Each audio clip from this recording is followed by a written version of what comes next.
I have spent the second third of my life as a Unitarian humanist. This week I entered the third of my life. In the days and weeks leading up to my 60th birthday last week, I thought about my life so far and what I want the next 30 years to be. During the past 2 years, there's been a lot of discussion of the new 8th principle of Unitarianism. I had decided to look at my life in terms of principles. What principles do I live by? Where do these principles come from? Could I change my principles? What would it take for me to change one of my principles? My aim in informing you about my principles is partly to help you see your own principles and to inspire you to join me in some introspection. This should be a definition.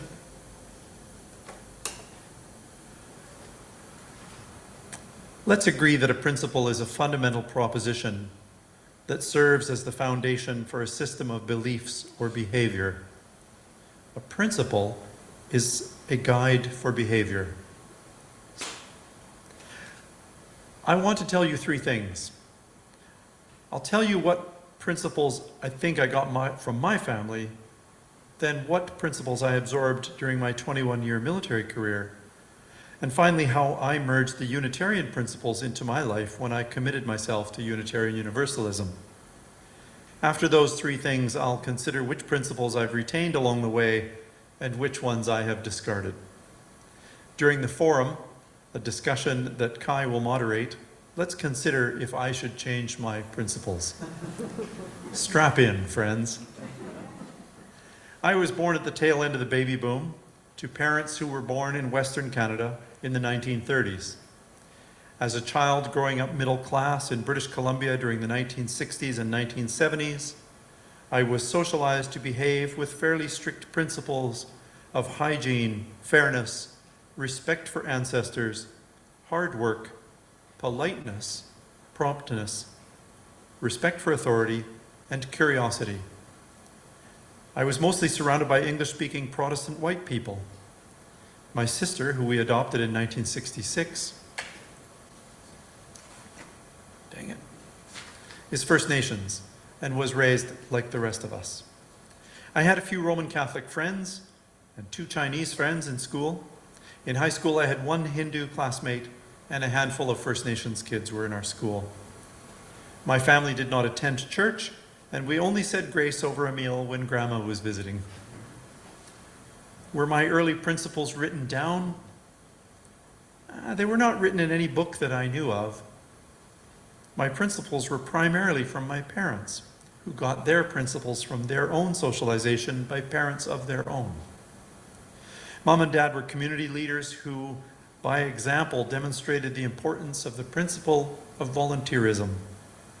Among my earliest memories, Mom organized the canvassing door to door to raise money for the Canadian Cancer Society, and Dad was fundraising with his Rotary Club buddies.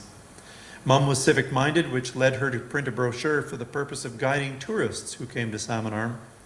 That brochure grew into a newspaper, which for 30 years informed local citizens on news and views, mostly Mom's views.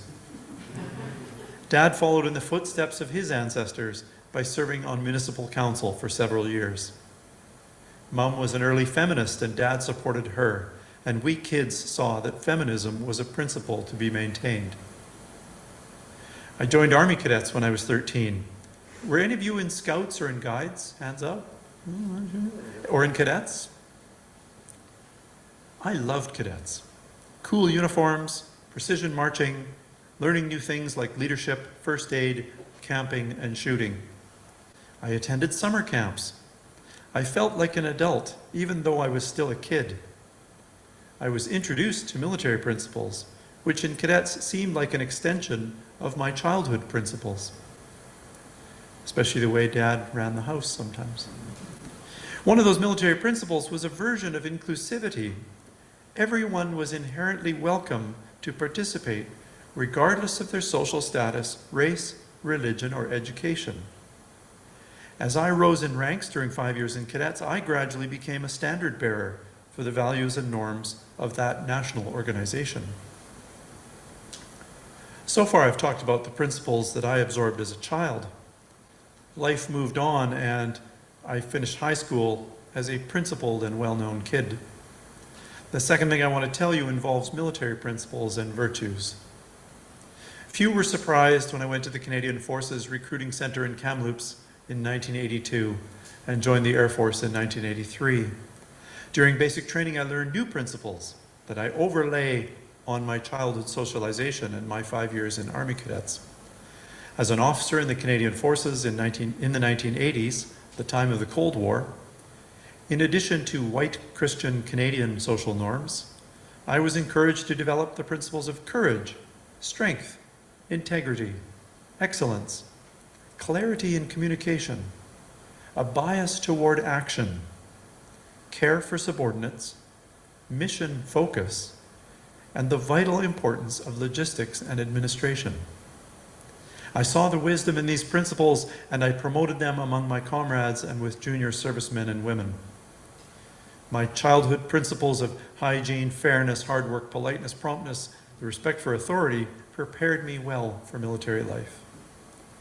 In hindsight, one difference between my childhood principles and the military principles was that cheerful, stoic volunteerism was important in my family, but not important in the military. After initially volunteering to join the Air Force, volunteerism was not a daily virtue. I volunteered a lot, but that made me an oddball. During my late 1920s, I took university classes at night school and got exposed to surprising ideas about history, literature, religion, and philosophy. And then at age 31, I joined a Unitarian congregation. And this is the third thing that I want to tell you about. Let's go to the next slide. It's very, very small printing, but the UU principles, I'll read them out. The UU principles are here on the screen.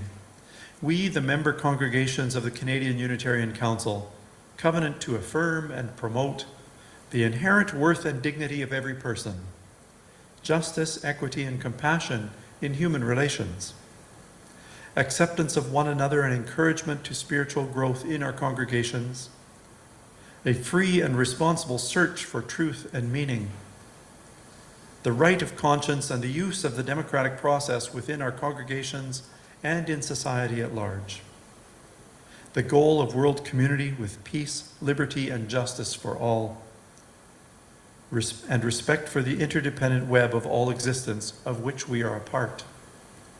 There is a new eighth principle, but it is not yet part of my story.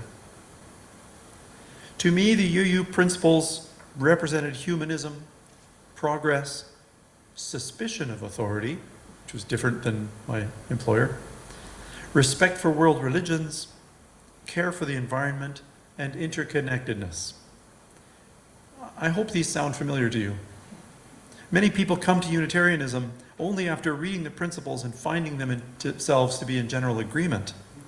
Few people come to a Unitarian congregation as an unprincipled person, uninterested in the beliefs of the group.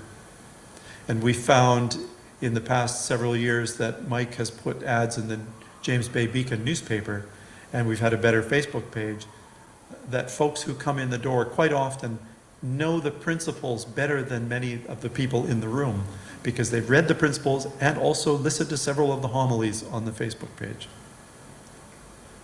I wonder for you, did any of you know about the principles before you walked through the doors? A funny thing happened when I joined Kingston Unitarian Fellowship in Kingston, Ontario.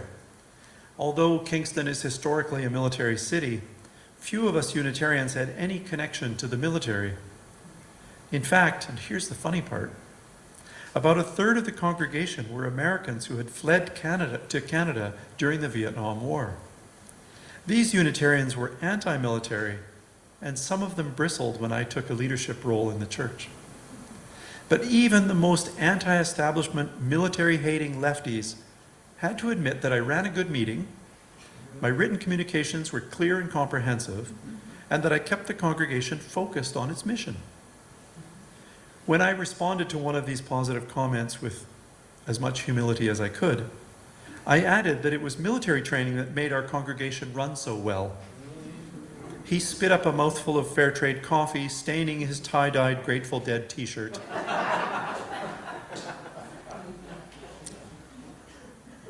Now, age 60 and well into busy retirement in the most beautiful and peaceful place on earth, I consider what my principles are and where they have taken me. The childhood principles of hygiene, fairness, respect for ancestors, hard work, politeness, promptness, respect for authority, and curiosity are still in me.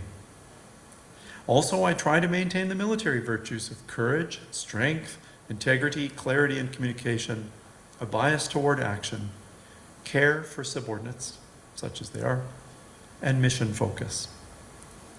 The UU principles, respect for the inherent worth, I just said them a minute ago, these seem to come naturally to me now, as though I have always held them. With all these principles floating around in my head, from childhood, from the military, and from Unitarianism, you might think that I have ranked them in order. You know, my first principle is. But I don't think I have. I probably hold a few principles that I have not even discussed today. Maybe you hold one principle higher than the others. I'm interested in learning about your principles. Is there a principle, Unitarian or otherwise, that you want to uphold but struggle to do so? I'm planning to live in good health until I am 90. Is Stan here or Stan's online? I look at Stan and I think that's what I want to do. That's 30 years from now. Should I keep all of the principles that I've gained? Should I try a new principle? And how would I go about selecting it? Can I stop holding a few principles? Hygiene, for instance. I am in the youth group of this congregation, so I look to many of you, my elders, for guidance and wisdom. Have you changed principles? Are you open to future changes in what you hold most dear? And that's the homily. I think, some people are already working it out. Be Ours a Religion is a good song about what principles we can choose to live by. Let us stand and sing Be Ours a Religion as we think about our principles.